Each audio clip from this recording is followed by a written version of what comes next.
Hello viewers, রূপালী kitchen থেকে আমি সবাইকে স্বাগত জানাই। আবারও আপনাদের সামনে হাজির হয়েছি নতুন একটি রেসিপি নিয়ে। আজকে আমি আপনাদেরকে বানিয়ে দেখাবো আলুর পেটিস, আর এটা খেতে অসাধারণ লাগে।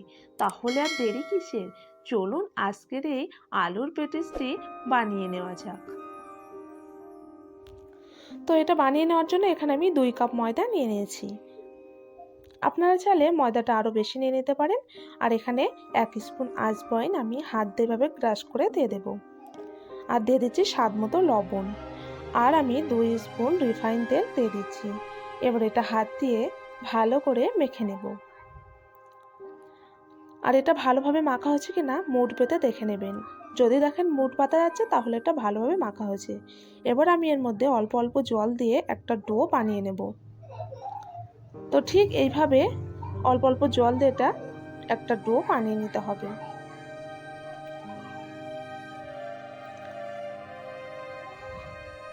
তো একটা ডো এইভাবে বানিয়ে নিয়েছি। এবার আমি উপর থেকে একটু তেল দিয়ে 10-15 মিনিট ঢাকা দিয়ে রেখে দেব। আর এখানে আমি 2 স্পুন ময়দা নিয়ে নিয়েছি। আর এর মধ্যে একটু জল দিয়ে একটা ঘন এইভাবে একটা ব্যাটার বানিয়ে নেব। তো এখানে আমি একটা কড়াই বসিয়ে দিয়েছি আর 2 স্পুন রিফাইন তেল দিয়ে দিয়েছি। এর মধ্যে গোটা জিরা 1 স্পুন আর 4-5 পিস চীনাবাদাম দিয়ে দিয়েছি। আর এখানে আদা কুচি, রসুন কুচি, কাঁচা লঙ্কা কুচি আর নিয়েছি পেঁয়াজ কুচি। একই সঙ্গে সবগুলো দিয়ে দেব, দিয়ে একটু হালকা করে ভেজে নেব। এবার দিয়ে দিচ্ছি স্বাদ মতো লবণ। একই সঙ্গে দিয়ে দেব 1/2 স্পুন কাশ্মীরি লঙ্কা, 1/2 স্পুন হলুদের গুঁড়ো আর দিয়ে দেব 1/2 স্পুন ধনিয়া পাউডার। এবারে অল্প একটু জল দিয়ে এটা ভেজে নেব যাতে করে মশলাটা না পড়ে যায়। এবার আমি আগের থেকে 2 পিস সিদ্ধ করে রেখেছিলাম আলু, সেটা দিয়ে দিলাম।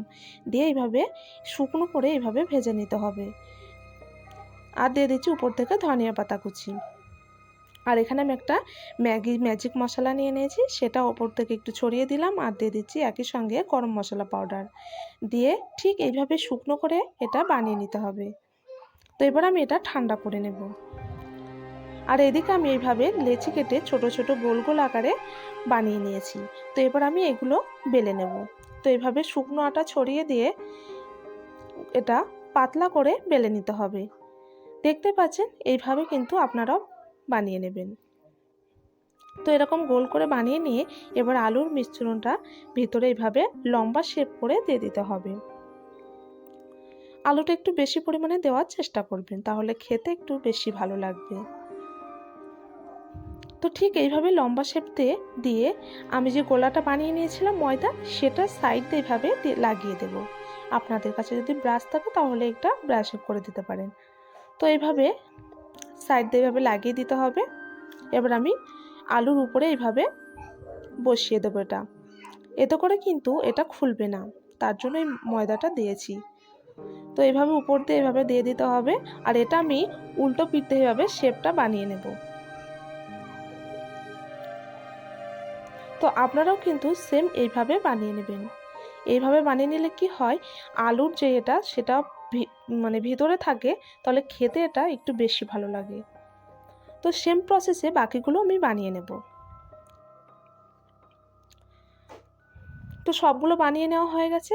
আর এখানে আমি তেলটা কিন্তু নর্মাল করে গরম করে নিয়েছি। এবার এটা গ্যাসের ফ্লেম লো টু মিডিয়াম রেখে এগুলো ভেজে নেব। অবশ্যই কিন্তু গ্যাসের ফ্লেম লো টু মিডিয়াম রেখে এটা ভেজে নেবেন। তো এটা দেখতে পাচ্ছেন কালারটা অনেকটা চেঞ্জ হয়ে এসেছে, আর এটা কিন্তু ভাজতে অনেকটা পরিমাণে সময় লেগেছে। তো ঠিক সেম প্রসেসে আপনারাও কিন্তু এভাবে বানিয়ে নেবেন। তো সবগুলো বানিয়ে নিয়েছি। আর এটা প্রচণ্ড পরিমাণে গরম আছে, জাস্ট হাত দিতে পারছি না। খেতে কিন্তু অসাধারণ লাগে। আমি এবার আপনাদেরকে একটা ভেঙে দেখিয়ে দিচ্ছি এটা ভিতরটা কতটা সুন্দর হয়েছে। তো এটা যেহেতু গরম আছে, এটা আমি একটা চাকু দিয়ে কেটে আপনাদেরকে দেখিয়ে দিচ্ছি। আর এইভাবে যদি বানিয়ে নেন, বাচ্চারা বড়রা সবাই কিন্তু চেটেপুটে খাবে। তো আপনারা কিন্তু এভাবে বানিয়ে নিয়ে টমেটো সস দিয়ে পরিবেশন করে নেবেন। দেখতে পাচ্ছেন ভিতরটা কতটা সুন্দর হয়েছে। খেতে কিন্তু একদমই সিঙ্গারা যেমন লাগে খেতে, ঠিক তেমনই কিন্তু এটাও খেতে লাগে। তো আপনারা কিন্তু অবশ্যই ঘরে ট্রাই করবেন। আর আমার চ্যানেলটি না সাবস্ক্রাইব করা থাকলে প্লিজ সাবস্ক্রাইব করে দেবেন। তাহলে আজকের মতো বিদায় নিচ্ছি। তাহলে দেখা হবে নতুন একটি রেসিপি নিয়ে। ধন্যবাদ।